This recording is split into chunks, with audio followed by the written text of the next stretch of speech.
The records do not open with triumph. They begin with imbalance.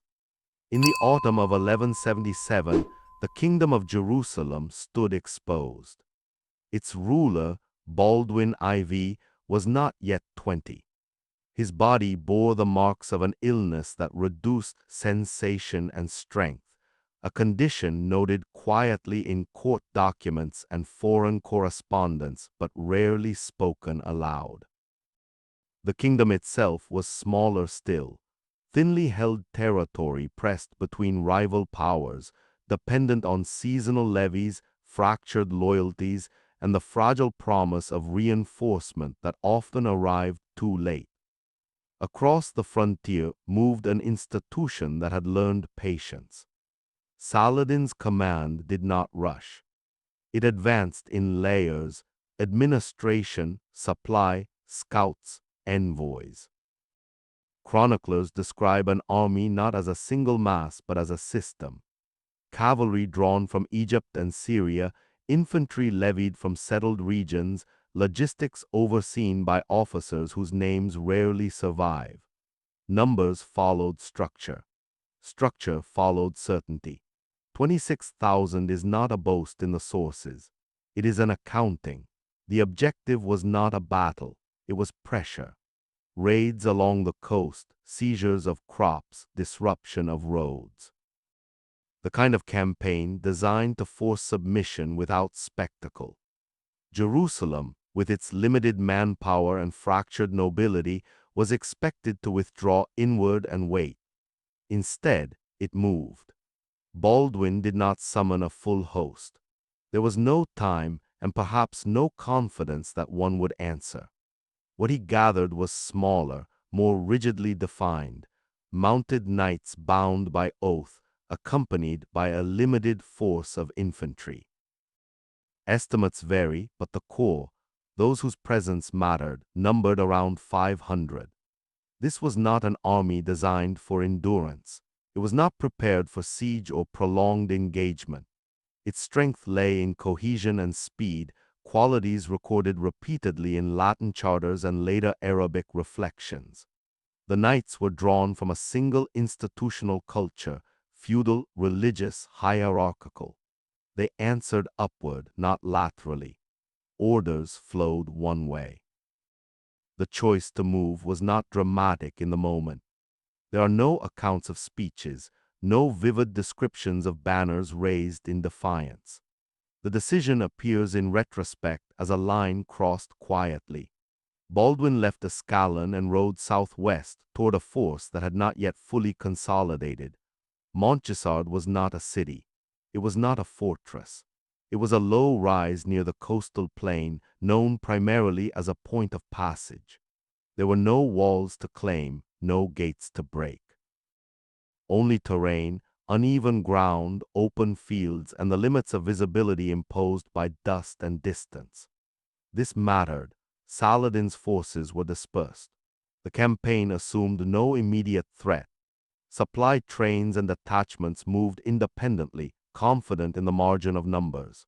Command existed, but it was stretched. Communication depended on riders, signals, assumptions of time. Baldwin's force moved as a single unit. The sources emphasized timing, not courage, not faith, timing. The Latin accounts note the moment when Saladin's scouts failed to register the full movement. The Arabic chronicles, written later, acknowledge surprise without embellishment. The word used is not panic, it is interruption. The institutional failure was not strategic, it was procedural. 500 knights, properly aligned, could strike a segment of a larger force before it reassembled. This was understood in theory. It was not expected in practice, least of all from a king whose health and youth had marked him as cautious, even symbolic. Yet Baldwin rode with them. He did not lead from the rear, but neither was he reckless. Descriptions place him within sight of the line, visible enough to reinforce authority, distant enough to avoid disorder. His presence mattered less for combat than for legitimacy. Orders carried weight because they carried him. What followed is often simplified. Later retellings compress hours into moments, decisions into instinct. The original records resist this. They describe confusion, partial engagements, units meeting without context. The larger force could not orient quickly enough. Signals crossed, commands overlapped. The smaller force did not pursue complexity. It applied pressure at a single point. Knights were trained for shock, not attrition. Their equipment, their horses, their formations were built for brief, decisive contact. At Montgisard, they found conditions that allowed exactly that. The ground favored momentum. The opposing units encountered were not fully prepared, not fully arrayed. This was not annihilation, it was disruption. Once disrupted, systems collapse inward, supply lines pull back, messengers fail to reach their recipients. Decisions are delayed while authority is reasserted. In a dispersed force, delay multiplies. Saladin attempted to regroup. This is clear from later administrative notes, orders issued, counter-movements planned. But by the time cohesion returned, the moment had passed. The damage was not in casualties alone, but in the loss of initiative. The chronicles avoid exaggeration. They note withdrawal, not rout, losses, not slaughter. Yet the conclusion is consistent. The campaign ended. For a single afternoon, numbers did not govern outcome. Structure did, and structure failed. Baldwin did not pursue. There was no chase into the interior, no attempt to convert disruption into conquest. The knights returned north, their task completed. The kingdom remained intact, not strengthened, merely unbroken. This restraint is telling. The victory at Montgisard did not change the balance of power. It altered perception. It introduced uncertainty into calculations that had assumed predictability. For Saladin's institution, it was a lesson recorded and corrected in later campaigns. For Baldwin, it was a moment that would define his reign more than any treaty. The sources end this phase without celebration. They move on quickly as institutions do. The silence that follows is deliberate. What happened next would not be decided on the field, but in memory, record, and revision. And those would take longer to surface. The aftermath did not begin on the field. It began in correspondence. Within weeks of Montgisard, the administrative machinery of Saladin's command resumed its work. Orders were issued not to avenge the defeat, but to understand it. The language of the records is restrained. There are no accusations, no public censures. Instead, there is reclassification of terrain, of enemy capability, of risk. This is how institutions respond to disruption, not with emotion, but with adjustment. Reports from officers emphasize dispersion as the critical weakness. The campaign had assumed uncontested movement. The enemy had violated that assumption. From that point forward, detachments would travel closer together. Scouts would range further. Communication chains would be shortened, even at the cost of speed.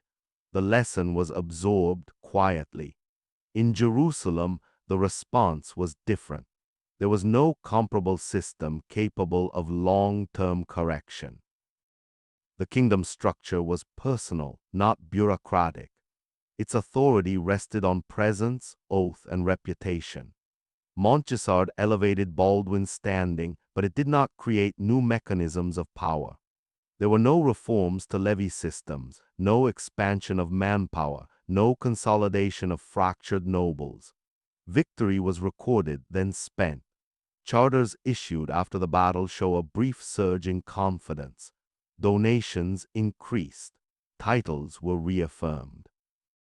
Baldwin's name appears more frequently, attached to decisions that previously would have been delegated.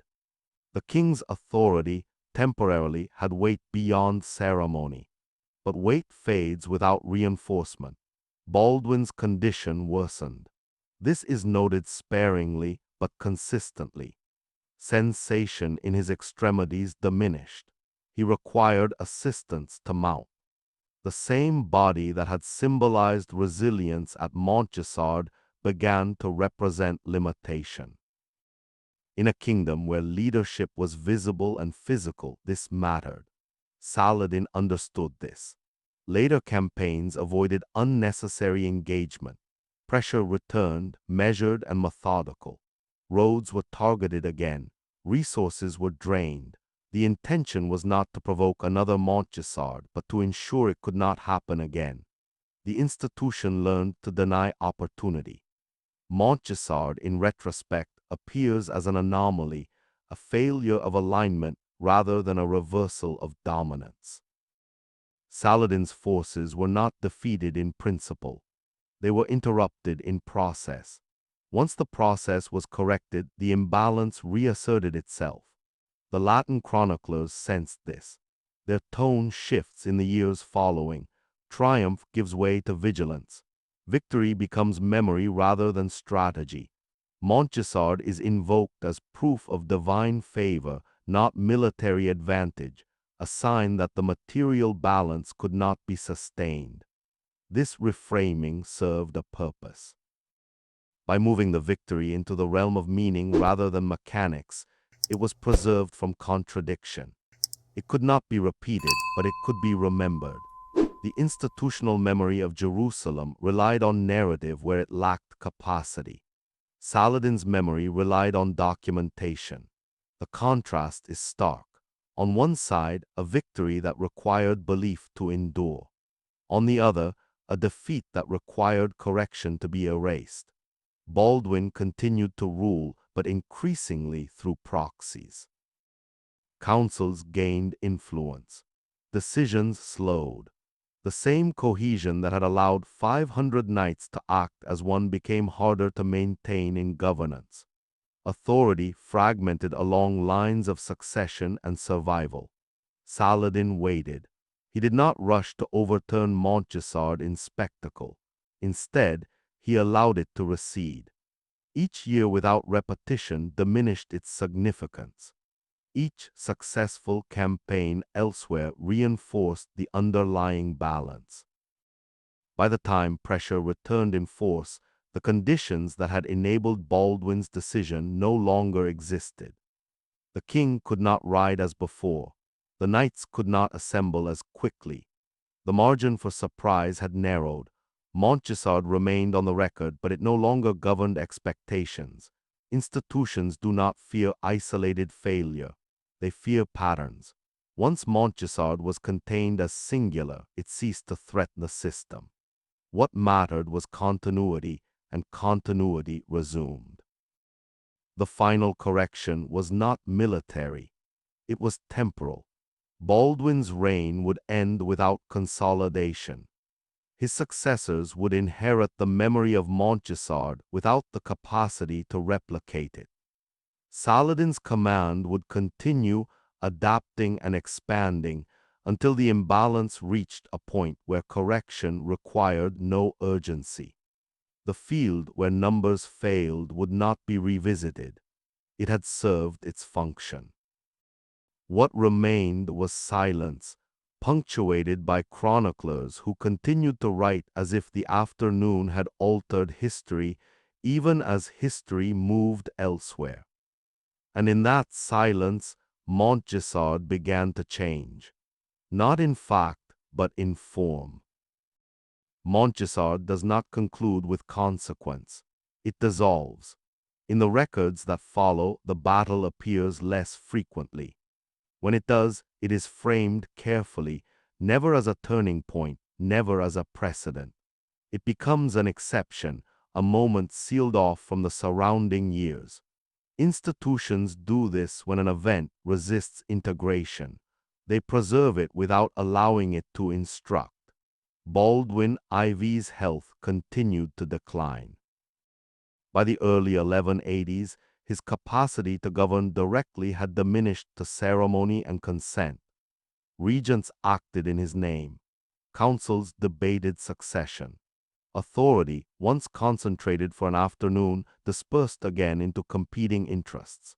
The kingdom's military posture reflected this fragmentation. Forces were raised defensively, not decisively. Campaigns became reactive. Montgisard, once cited as proof of initiative, was now referenced as a reminder of risk. Saladin's command advanced with the opposite rhythm. It absorbed time. Each year refined logistics, reduced uncertainty, extended influence. The institution no longer assumed compliance, it engineered inevitability. When pressure returned, it did not resemble the conditions of 1177. There were no exposed detachments, no unguarded movements. Engagements were layered, controlled, documented. Surprise was denied not by vigilance alone, but by structure. Baldwin did not live to see the final consequence of this imbalance. His death removed the last personal link to Montgisard. Without him, the victory lost its anchor. It became history rather than leverage. In 1187, at Hattin, the correction completed itself. The sources do not draw a direct line between the two battles, but the implication is unavoidable. Where Montgisard was sudden and compressed, Hattin was slow and exhaustive. Where Baldwin had moved first, his successors waited. Where cohesion had once mattered, exhaustion now governed. Jerusalem fell not because Montgisard had failed, but because it could not be repeated. In later chronicles, the battle survives as symbol. A young king, a small force, a larger enemy halted. These elements are preserved because they comfort. They suggest that imbalance can be overturned through resolve alone. The institutional records are less generous. They do not argue with the story, they simply outlast it. Saladin's administration continued to function beyond his lifetime. Its campaigns reshaped the region. Montgisard is noted, then bypassed. A lesson learned, filed, and rendered obsolete by adaptation. This is how power endures. The field itself left no mark. No monument fixed the moment. Geography returned to use. Roads crossed the rise where the knights once gathered. Time erased the alignment that had made the afternoon possible. What remains is the echo, carried not by terrain but by narrative. Montgisard persists because it resists scale. It contradicts expectation. It offers a rare image of dominance interrupted, but interruption is not reversal. The system resumed. The imbalance returned. Baldwin's victory did not fail, it simply ended. And that ending, quiet and procedural, explains why the battle is remembered not for what followed, but for what did not.